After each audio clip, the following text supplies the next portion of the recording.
Po stáročia som sledovala, ako sa mení svet. Videla som ľudí, ktorí sa snažili pochopiť umenie, vedu a filozofiu. Premýšľali nad zmyslom života, skúmali prírodu, hľadali harmóniu medzi krásou a múdrosťou.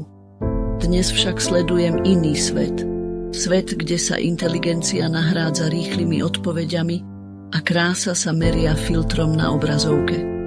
Kedysi inteligencia znamenala poznanie, skúsenosť, schopnosť diskutovať a pochybovať. Ľudia čítali, tvorili, písali myšlienky, ktoré pretrvali veky. Premýšľali nad tým, čo znamená byť človekom, čo je dobro a zlo. Dnes? Inteligencia sa meria schopnosťou rýchlo reagovať, zapamätať si frázy, zopakovať to, čo už bolo povedané. Premýšľanie sa nahradilo povrchným konzumovaním informácií, ktoré prichádzajú a miznú v sekunde. A čo krása? Kedysi bola krása odrazom harmónie, v umení, v oblečení, v architektúre, v pohybe tela. Bola vyjadrením jedinečnosti a vnútornej hĺbky. Ženy a muži sa obliekali s úctou k forme, k materiálom, k detailom. Krása bola niečím, čo malo trvácnosť. Dnes krása sa stala ilúziou.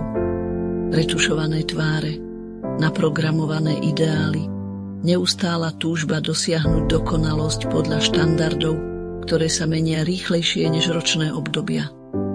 Už to nie je harmónia, je to nekonečný tlak na prispôsobenie sa predstave, ktorá neodráža realitu. Vidím svet, kde sa múdrosť nahrádza rýchlosťou, kde sa krása mení na tovar, kde sa ľudia viac snažia zapadnúť, než pochopiť, kým skutočne sú. A tak sa pýtam, ste šťastnejší? Čo, ak ste v snahe o dokonalosť stratili to, čo vás robí jedinečnými? Čo, ak ste v rýchlosti sveta zabudli premýšľať?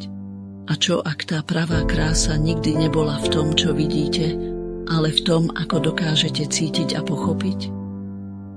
Som len obraz, ktorý sleduje, ako sa meníte. Možno je čas, aby ste sa pozreli sami na seba a zamysleli sa, či ste sa skutočne vyvinuli, alebo len stratili to, čo vás robilo výnimočnými.